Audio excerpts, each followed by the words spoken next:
Everyone desires to feel a sense of belonging, to feel welcomed, seen, heard, and valued for who they are and what they can contribute.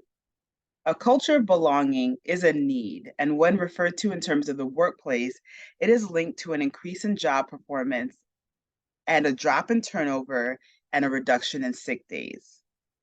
Cultivating a culture of belonging is important for leaders of various movements, whether organizational leaders, leaders of community groups, or any gathering of people working to advance racial and social justice.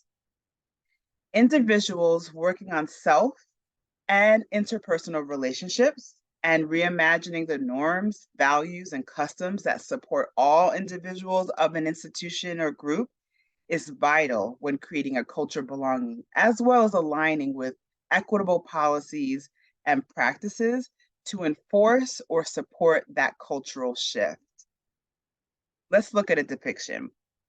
But first, shout out to ProInspire, a nonprofit organization in Washington, D.C., building the capacity of organizations to advance equity for their work around a leadership model that speaks to windows of change necessary to advance racial equity, such as self, people, and organizations, which we at CSSP split into organizational culture and organization strategy.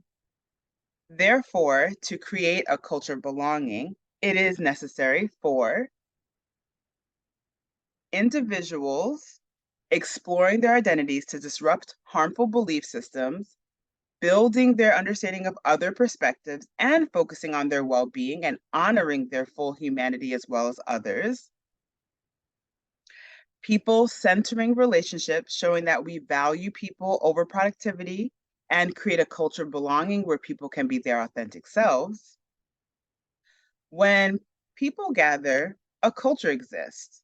Often the values, practices, and norms that exist in an organization or group are largely aligned with white supremacy culture characteristics.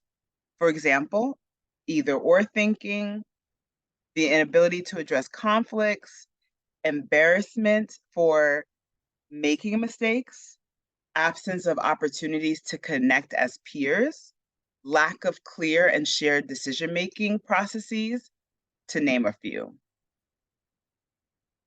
But there are opportunities to cultivate a culture of belonging where organizations and groups reimagine the norms, values, and customs that support individuals of the institution or group, like what you see in the clouds.